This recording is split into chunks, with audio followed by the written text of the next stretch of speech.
એક મિનિટની વાત. એકાંતોનું સૌંદર્ય. એકલા હોવું ને એ એકલતા નથી, એ પોતાની સાથે જોડાવાની એક અનોખી સફર છે. ક્યારેક આપણે લોકોની ભીડથી અને શબ્દોથી દૂર હોઈએ ને ત્યારે જ પોતાના અસ્તિત્વનો અવાજ સાંભળી શકીએ છીએ. એકાંત એક તપસ્યા છે પોતાને ઓળખવાની, જ્યાં ના કોઈ અપેક્ષા હોય, ના કોઈ જજમેન્ટ, ના કોઈ અહમ કે ના કોઈ વહેમ.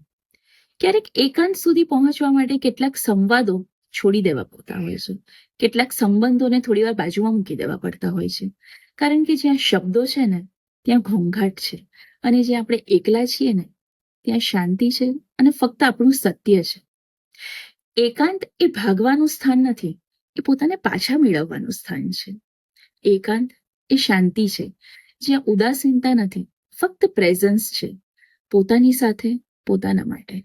અને ત્યારે સમજાય છે કે દુનિયા આપણી પાસેથી જે એક્સપેક્ટ કરે છે ને એનાથી ઘણું બધું પહેલેથી જ આપણામાં વસેલું છે. તો ક્યારેક સમય મળે ને તો થોડો સમય એકાંતમાં વિતાવજો.